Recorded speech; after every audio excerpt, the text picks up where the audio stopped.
Welcome to Who's That Pokemon, the most in-depth Pokemon anime rewatch podcast on the entire internet. If you didn't know, this is a retrospective look back on the Pokemon anime series, episode by episode from the very beginning. This show has been airing for over 20 years now and has over 1,000 episodes. Yet it seems to get neglected by Pokemon fans, so I thought it was about time I got a podcast entirely dedicated to it. Today's episode is episode 7 of the Indigo League season titled The Waterflowers of Cerulean City.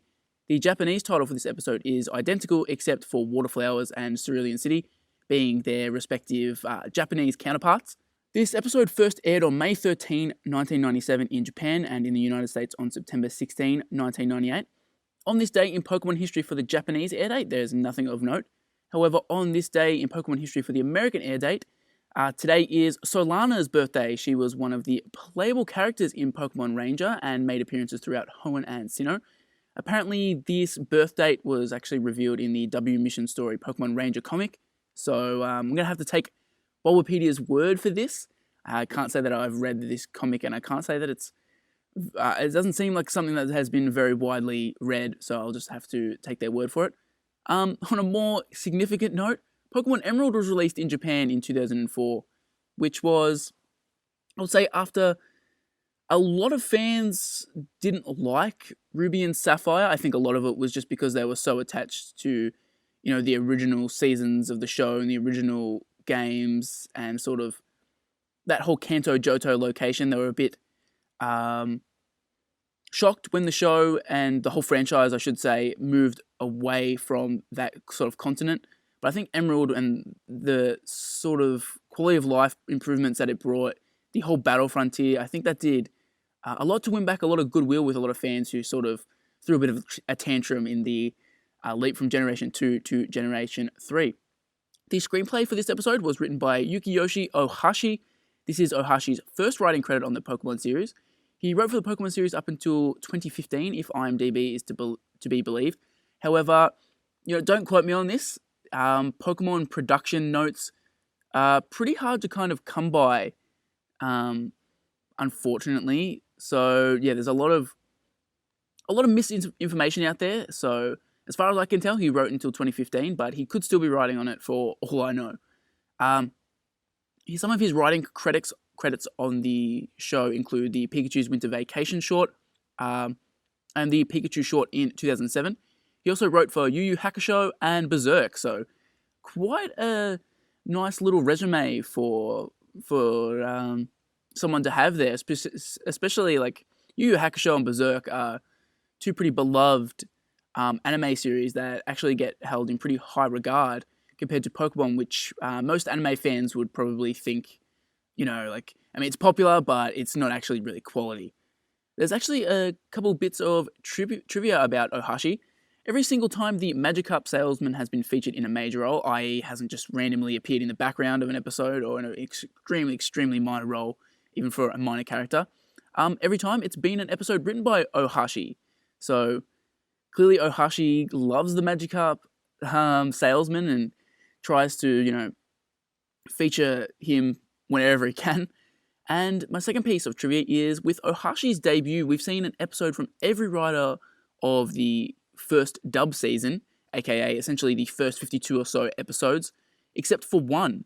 That other writer is responsible for Pikachu's goodbye and only Pikachu's goodbye in this season, which is a little strange that they just have one episode. But we've almost been introduced to every single writer for the show, and we're 7 episodes in.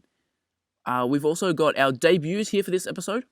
We have the debuts of Daisy, Violet, and Lily for the humans. As for the Pokemon, I should say, I've just fallen into the trap of doing the old plural wording, which is incorrect, that the anime gets in trouble with occasionally. But for the debuts, we have Starmie, which also happens to be Misty's, and Seal, which is the property of the Cerulean Gym. The who's that Pokemon for this episode, strangely enough, is Seal. I would have thought it would be maybe Starmie or Staryu, but yeah, they went with Seal, which I guess maybe kind of makes sense. I don't think there's ever a kind of Seal-centric episode down the line, so it makes more sense that they do a Who's That Pokemon for this one, and they can utilize those more commonly seen Starmie and Staryu down the line. But with all of that said and done, it's time to get into the episode summary and discussion.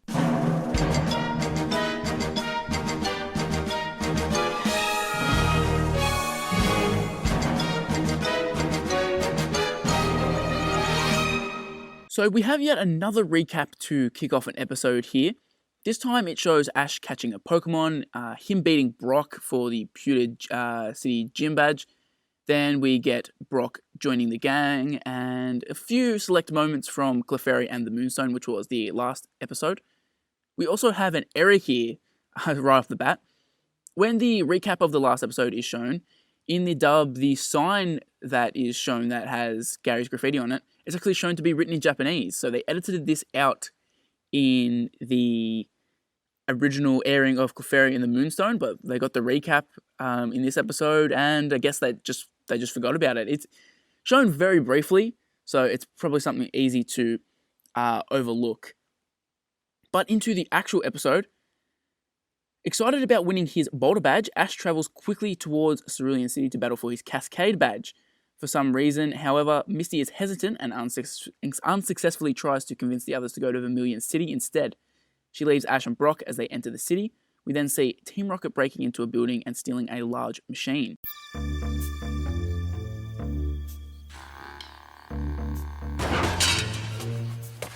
The coast is clear. Nothing to fear. Nobody here. No.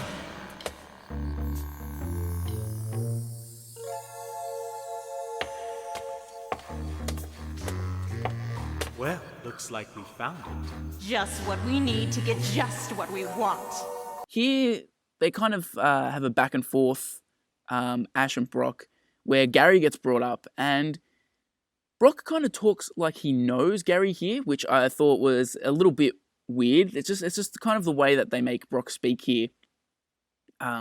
Makes it seem like, yeah, he's met Gary before. He's talking about how at this very moment while Ash is traveling, Gary is catching Pokemon, which, like, I mean, I'm sure Ash told him about Gary, but to be honest, Ash doesn't really know a whole lot about Gary himself, according to the first episode. And, I mean, Brock has never met him, so you don't really know what's going on. Also, on the scene of Team Rocket breaking into a building, I really love the music here. It's so atmospheric and sets a really great tone here. It ultimately goes absolutely nowhere because, as I'll mention later on, Team Rocket really so just insignificant in this episode, despite like having a real impact on the plot. But yeah, I do dig this scene, and it's unfortunate that it kind of gets squandered here. It would have gone well in a different episode where Team Rocket could actually have been a focal point. Bit of trivia here. I didn't do this when Misty was first introduced. I hadn't been kind of giving info about voice actors, but with me deciding to add that kind of info in as trivia, kind of just my endeavor to go as in-depth as possible with this show, I decided this Misty-centric episode, the first real Misty-centric episode, I would say, was a good time to bring it back up. Misty is voiced by Rachel Lillis. Lillis served as the voice of Misty up until Pokemon USA took over the dubbing when she was replaced by Michelle Knotts. She actually returned to the series in Lost Leader Strategy, voicing Maylene, making her the first main cast member from the 4Kids dub to actually return to the series after the I was going to say falling out, but that's not really correct. I guess the parting of ways with the original voice actors. She then left the series again after voicing Sunflora and Shinx in the Mystery Dungeon Explorers of Time and Darkness special, so she didn't really stick around for long after returning, but I guess it's nice that she did return. She's also the voice of Jessie and Misty's sister Violet, who we're going to meet in just a little bit. When Ash and Brock enter Cerulean City, they see a big crowd of people surrounding a building. Unbeknownst to them, Team Rocket had stolen a vacuum machine from the store overnight. Ash and Brock push through to the front. They see Officer Jenny, and she starts accusing them of being criminals. When they prove their innocence, she actually lets them go and then starts to break up the crowd. After that, they sit on a bench, and Ash asks Brock for some inside info on the gym leader of the town. Brock tells him that as a gym leader, he knows info, but he can't give it out. And he really holds himself to that gym leader's honor. He also refers to the gym leader as a he, which I guess that's just him deliberately being misleading for absolutely no reason other than to, I don't know, Brock's weird in this episode because when I initially came into it, I was thinking Brock would, like, I don't know how they're going to dance around the subject that he probably should know that Misty's the gym leader. And then the way he acts in this episode, I can't figure out if he actually knows who the gym leader is or if he's just messing with Ash. It's really, really strange. And even at the very end, I'm kind of skipping forward here, Brock never sort of mentions that, oh, wow, Misty was a gym leader here, or she's connected to the Cerulean City gym. So it's kind of oddly written. So after he informs Ash that he can't give out any info, he then says that he's deciding to check something out that he's been meaning to look at. Ash and Brock part ways, and Ash heads on to the Cerulean Gym alone. Well, I have some stuff I need to check out. What stuff? Just stuff. See you later. Bye. Well, let's get going, Pikachu. So circle back a little bit here to the Officer Jenny incident, I guess I'll refer to it as. I think in general, Officer Jennies are pretty bad at their job. They seem to, based on our experiences with them so far, interrogate literally anybody who seems to mention a crime that's happened. And like, I mean, no shit the people standing around this crime scene with like a dozen uniformed police officers are going to talk about the crime that's going on. But when Brock and Ash show up, she starts interrogating them as soon as they mention like about the crime, which I'm sure this crowd of like 50 people that are around this building, they're all talking about it too. So are they like all involved in the crime? It's just, yeah, it's pretty, I do find it pretty funny. I'm going to be honest. The Jenny here is just so like kind of insane and off the wall. A bit of a whack job. So I did get a kick out of it. I'm not sure if we're supposed to be laughing at her here, but you know, I found it funny, and I think it makes the episode better, even if it is intentional. Apparently, though, according to this Jenny, that just the fact that Ash has a Pokedex and Brock has a gym badge, which apparently just means he's a gym leader, even though Ash has that same badge, so he could just claim he's a gym leader. Jenny takes these two signs of ID, which I use the term ID loosely, as a means to like kind of get them off the hook, which like just because they have these things doesn't mean they couldn't possibly commit any crimes. And my final thing on Jenny here is she mentions when Ash falls into the all too familiar trap of assuming this is the same Jenny he saw in Viridian City. She explains that no, that Jenny is her sister-in-law. But if they're sister-in-laws, why do they look the same? They're not related at all. So why are they literally identical in facial features and in hair? It just doesn't make any sense. And when you think about it for a little bit, it's creepy that they're identical if they're sisters-in-law. Moving on from complaining about Officer Jenny, when Ash has his conversation with Brock, he's sitting on a park bench with him, and Ash has his legs crossed, which, you know, the typical like leg up on your knee kind of crossed sitting style you do, which I thought was kind of weird, and it looked a little bit unnatural for Ash. Like, I don't know if I've ever noticed him sit like this before. I don't know if he ever does actually sit like this ever again in the next 1,000 episodes. And yeah, it just came across as really weird. I don't know many 10-year-olds to actually sit like this. Even weirder though than this is Brock's parting of ways with Ash. So I put down the actual quote here. Brock says, "I have some stuff I need to check out." Ash replies, "What stuff?" And Brock replies, "Just stuff."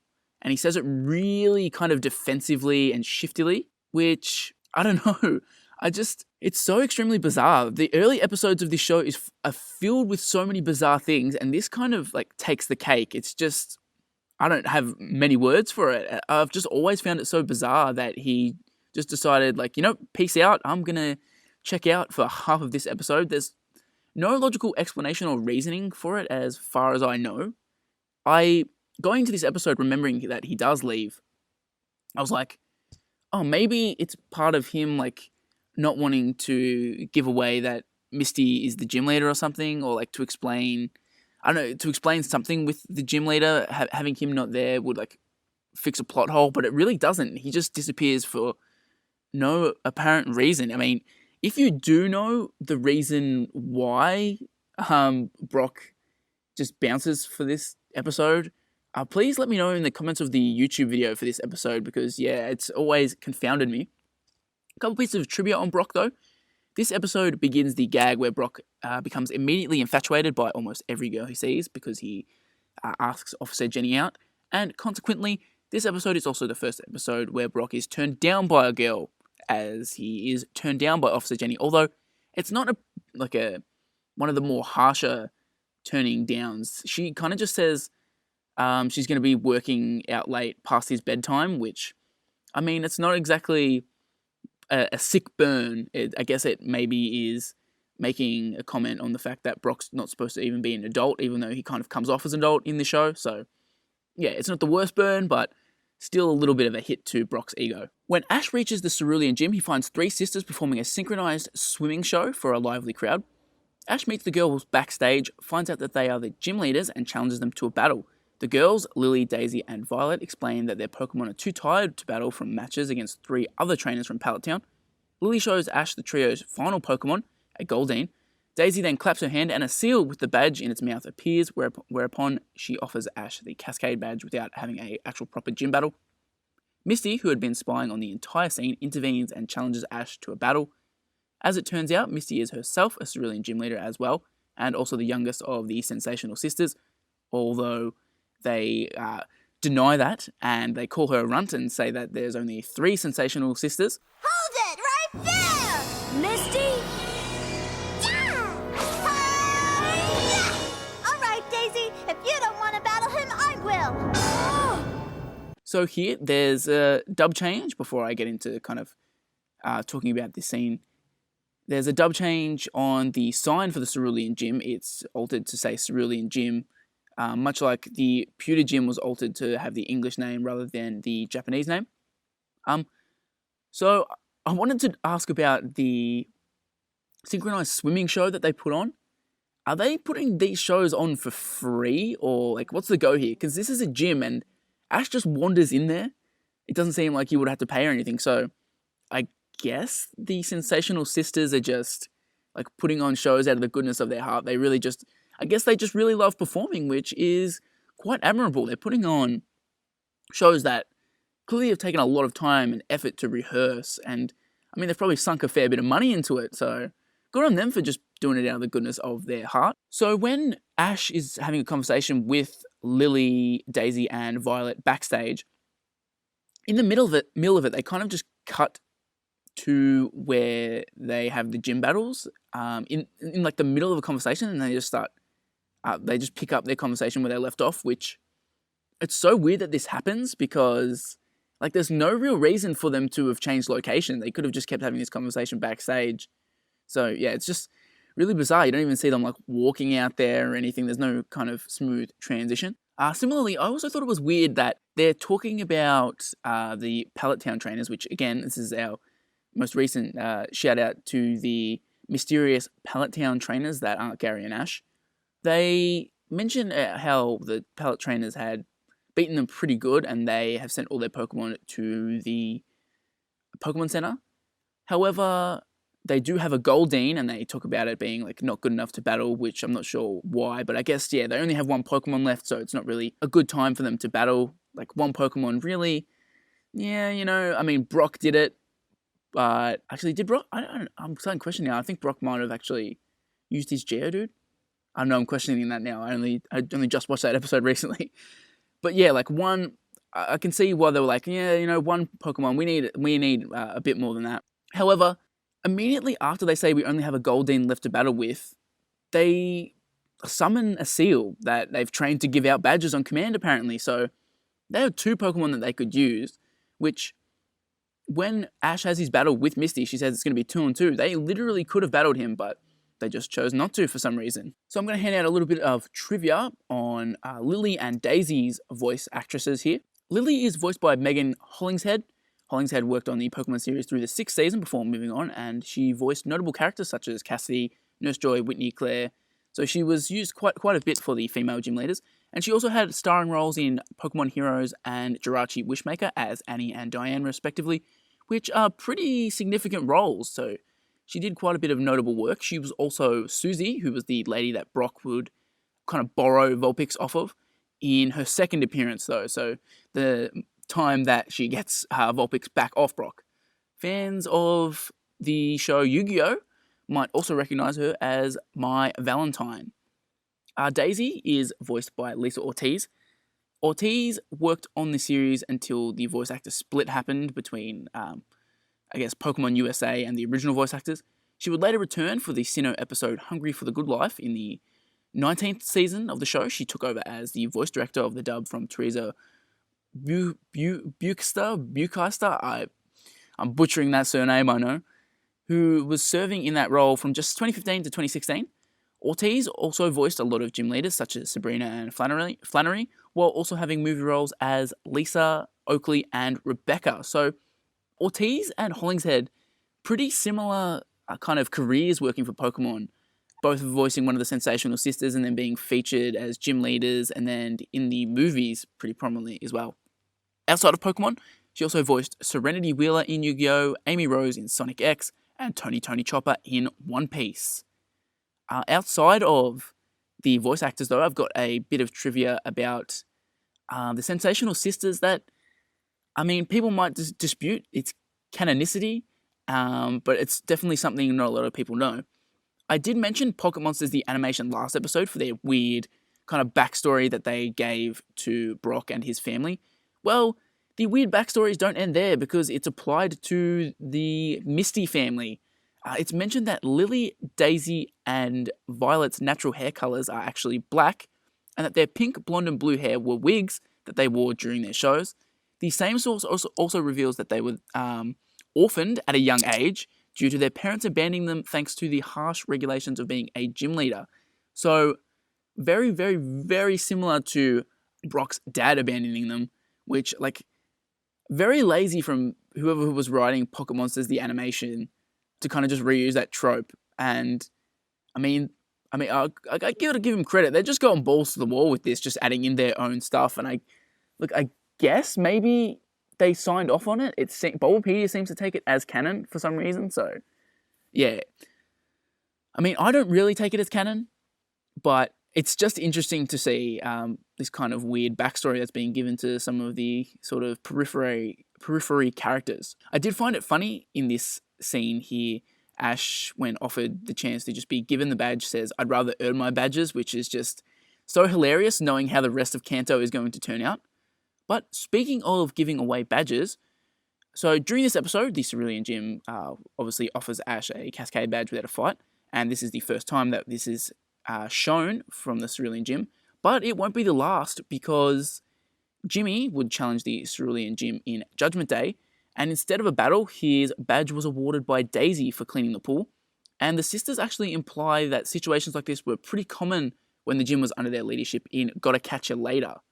So they straight up admit that they're just hopeless at running a gym, and which that's the catalyst for Misty leaving the main cast. This was the only gym also which had ever offered Ash a badge without a fight until Flint Sparks the Fire, which was 624 episodes later. And this is the second time that real animals are shown.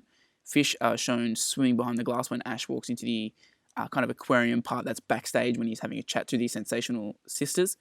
And we've got a couple of trivia tidbits from the games that sort of reference the gym and the anime here. In Pokemon Heart Gold and Soul Silver, if the player brings a Togepi inside the gym, it actually may begin to cry softly when the player talks to it. This is supposed to be a reference to Misty's Togepi in the anime, which is a neat little one. And actually, more recently, in Pokemon Let's Go Pikachu and Let's Go Eevee, the beauties in the gym that you battle before battling Misty, they are actually named after the Sensational sisters, which is something I actually picked up when I was playing.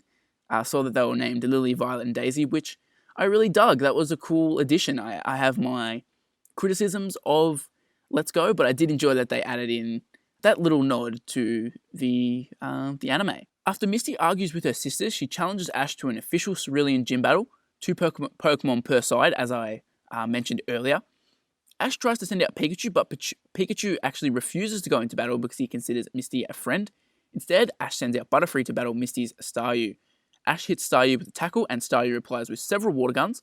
Butterfree's Stun Spore paralyzes Staryu temporarily, though it dives and washes the powder off in the watery well, essentially the pool that they're battling on. They've got a few platforms there set up, which is a nice little concession to people who might not have any water types. But yeah, it's mostly a pool, which Staryu uses to its advantage. Ash would try to use a sleep powder afterwards, but Staryu would dive under the water once again. Staryu performs several tackles and eventually knocks Butterfree into the pool, causing it to lose the battle. After that, Misty sends out Starmie and Ash sends out Pidgeotto. Pidgeotto uses Whirlwind on Starmie, but it jumps into the water and attacks Pidgeotto. Pidgeotto uses Gust, causing Starmie to hit the wall, and its red core begins flashing, showing that it's at low health. Just as Ash is about to win the battle, Team Rocket interrupts by bursting through the wall and tries to steal all of the water-type Pokemon and the water from the gym using a giant vacuum machine, the exact one that was stolen the previous night. All right, Pidgeotto, let's get that trainer badge!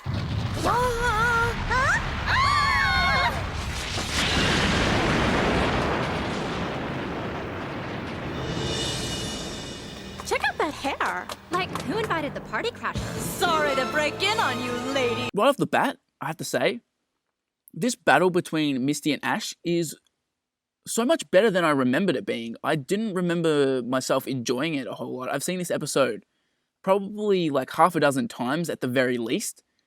So I do remember it quite well. But yeah, I don't know. I didn't remember ever loving it this much. But I was really digging it from start to finish. And I was actually kind of bummed that it gets interrupted, I should say. There's just a whole lot going on here that we hadn't really seen to this point in the show. And I think it's, regardless, even not like giving it credit for being a good battle early on in the show, I think there's just a lot of cool tactical moves, particularly like the move from Misty to get Staryu to jump into the water to wash off the stun spore. A lot of people talk about how the anime logic when it comes to a lot of the moves and type matchups suck. You just have to go back 2 episodes to see something fans would complain about to this day, which is Ash being able to hit Brock's Pokemon with electric attacks. But here, I really do like that they can wash off the stun spore. I think it's something kind of cool. And if the games were sort of made in a way where, you know, you were kind of controlling the Pokemon around like that, I feel like jumping into the water would be something that they would naturally like make you lose your paralysis like status effect. So yeah, I do like that decision from the team behind the show. But yeah, just in general, this is a really fun gym battle. So much better than the battle with Brock. The battle with Brock just seems complete garbage in comparison. And then even like the battles with Samurai, we haven't had a whole lot of battles, but the ones that we have, they're just not even in the same ballpark, honestly, as this one.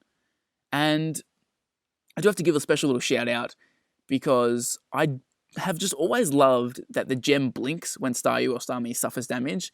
I don't know why. It's so, like, I don't know, it doesn't add really a whole lot, but it's just always been a cool little quirk that I always for some reason dug. Speaking of Starmie, the Starmie that Misty owns is literally the only Psychic-type Pokemon that has ever been owned by a main protagonist in the anime. Despite this, its Psychic abilities have never been shown. In fact, Psyduck actually shows more Psychic attributes despite only being a pure Water type, so it's very strange. When I read that piece of trivia, I was like, you know what? We never did see any remotely like Psychic abilities from Starmie, which I kind of get why they would have done that. They really emphasize that Misty is a Water type specialist and she wants to be a Water Pokemon master. But like, surely you could have used Psychic type stuff from Starmie every now and then. I mean, heck, she has Togepi like with her basically for like the majority of her run. So, I mean, you're not afraid to give her non-water Pokemon. So just let Starmie use a non-water move every now and then, I should say. Starmie also happens to be Misty's first fully evolved Pokemon. And we have a dub change involving Staryu. When Ash's Pokedex reads Staryu in the original version, it classifies the Pokemon as a hermaphrodite. Ash calls this strange, and Misty tells him it shouldn't matter who someone falls in love with. In the English version dub, needless to say, the Pokedex makes no mention of Staryu's gender, and instead comments on its shining core, which is sold as a type of jewelry, Ash then remarks that it's typical of a girl to show off her jewelry, to which Misty responds by telling him to quit stalling. So quite a change there, from saying that Staryu is a hermaphrodite to just talking about the gem. Yeah, quite different. While Team Rocket's vacuum is sucking up the water Pokemon, Pikachu releases a Thunderbolt attack, which causes Team Rocket to fall into their own machine and be blasted off. Ash rushes over to the machine and reverses the vacuum just as Pikachu gets sucked in. Although, it really doesn't matter because Team Rocket gets sucked into the vacuum and then it reveals that, like, they don't go into, like, some kind of net or anything. This vacuum literally just shoots them out of the gym, like, onto the grass outside. So, if Pikachu did get sucked up, it wouldn't matter at all.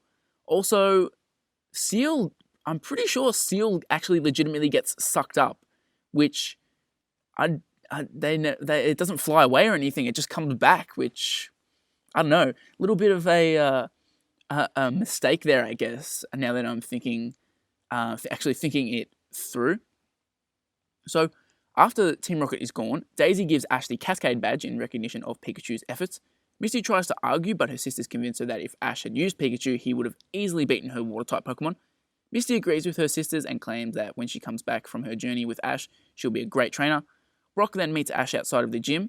Ash and Misty continue to argue about who would have won the match as the trio set their sights for Vermilion City, which concludes the episode.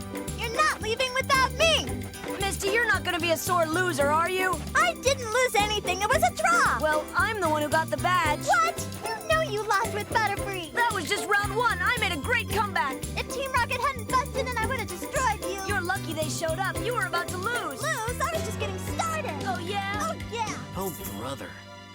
I gotta address Team Rocket here. Their plan is so convoluted, all for them to suck up literally 2 Pokemon. They suck up Seal, and I mean, they kind of suck up Pikachu, but not really, which, just bizarre. Like, I guess maybe they were assuming that the Cerulean Gym would have had more Pokemon, and I guess they would have if they hadn't all been defeated and had to heal up after their battles with the Pallet Town trainers. But honestly, this, even for Team Rocket standards, this is a garbage scheme. Honestly, I think as far as I can remember, this is probably one of their worst schemes ever. They just, they steal a whole vacuum machine, slam through the wall of the gym, suck up a bunch of water, about 1.5 Pokemon, and are destroyed within like 30 seconds of them appearing. So, it's just, I don't know, it's a bafflingly bad moment for Team Rocket, and that's saying something because it's Team Rocket. It's so funny that Brock just slides back into the show like nothing ever happened here. And also, when he returns, Ash calls him Brocco, which, does that ever happen again?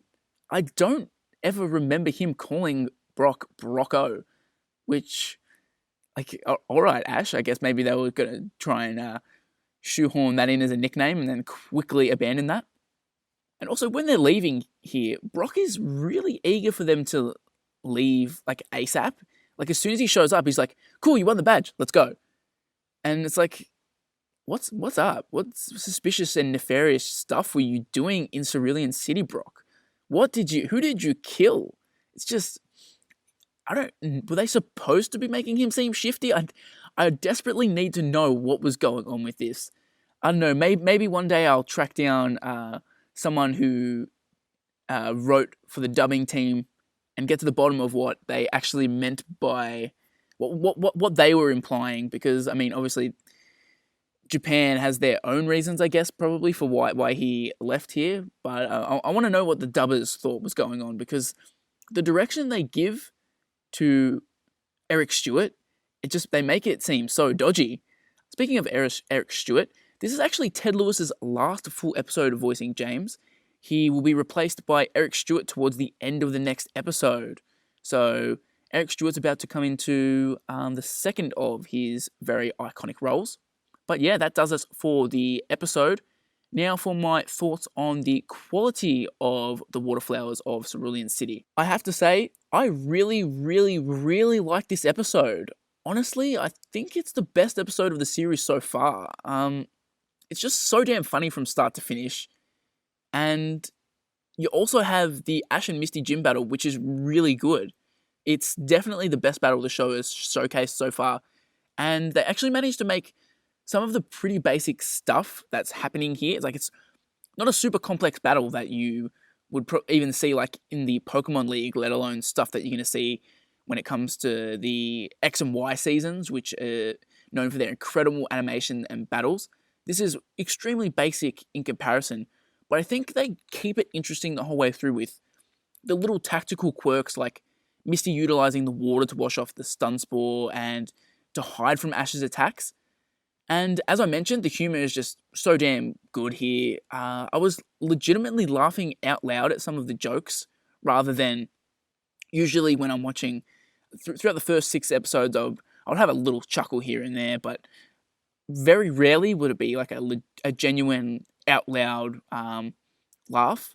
But yeah, this episode got me multiple times. And then there's also moments like Brock just randomly leaving and seeming like he's up to something real bad. And just the insane Officer Jenny that I don't necessarily think were supposed to be comedic moments, but I found them hilarious and I thought that they added to the episode, so that's only another positive. The one negative I do have is that Team Rocket are completely unnecessary here.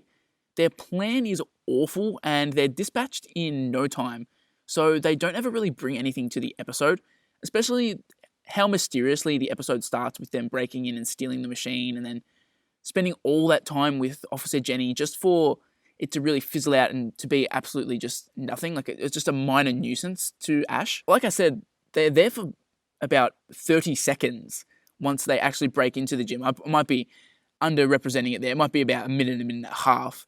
But they're not on screen for a whole lot once they break in. And, you know, it doesn't like even... It's not like they're here to kill time in the episode. So I don't know why they're used like this. Yeah, they could have just... It could have taken that out and had Ash and Misty complete a proper battle.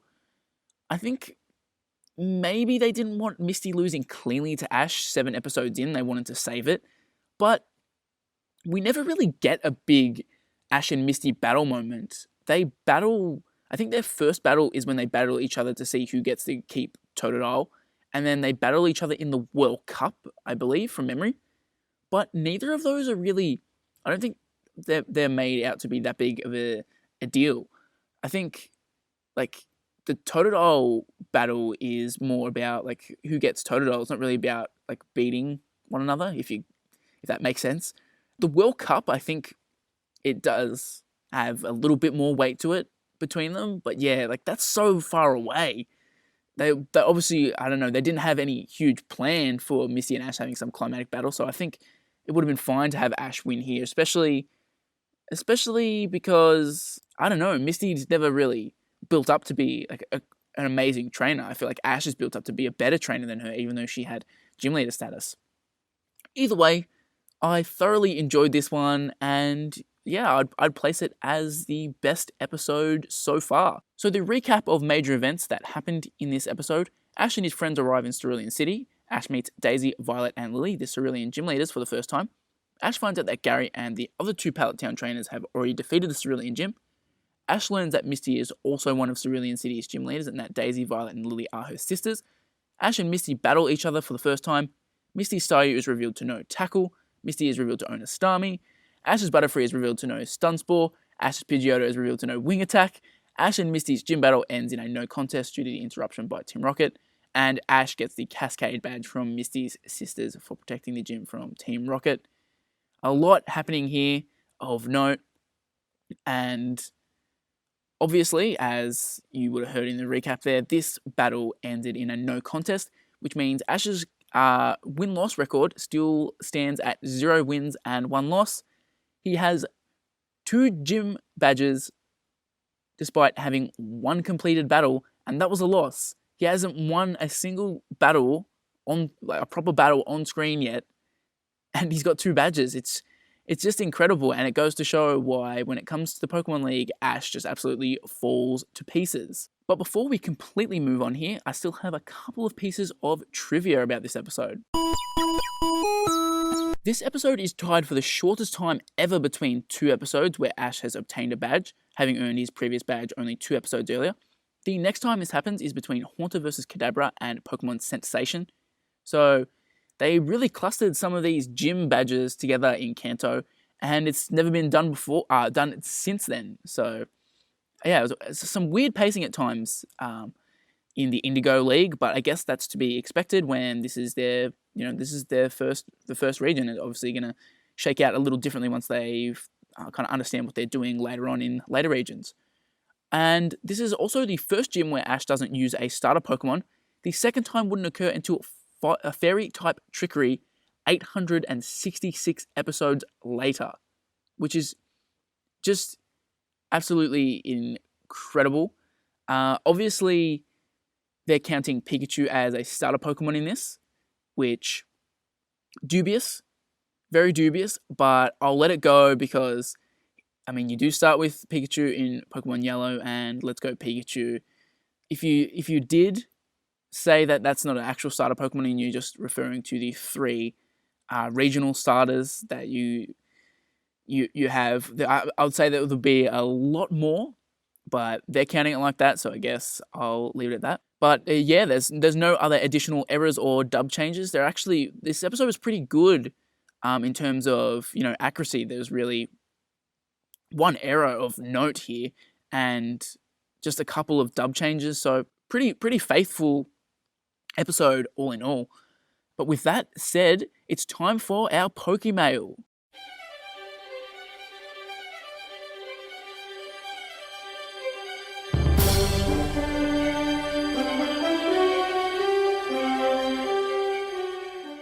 So since this is a Misty-centric episode, really her first episode where she gets a whole lot of screen time kind of dedicated to her, I wanted to ask, what is your favourite Misty moment from the show?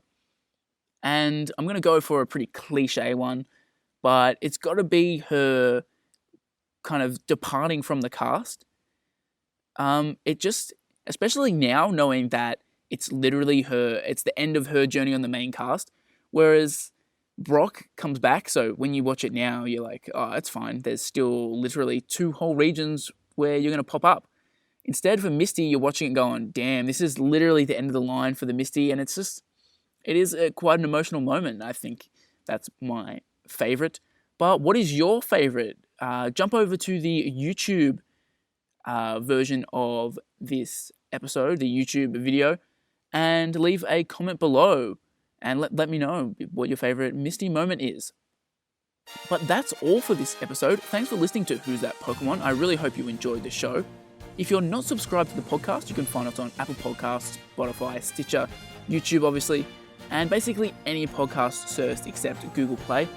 New episodes go live every Wednesday and Sunday, and you can also find the show on Twitter at Who's That PKMN Pod to keep up with the latest updates for the show. And I'm on Twitter as @SourceMarlow. But as I said, that's all for this episode.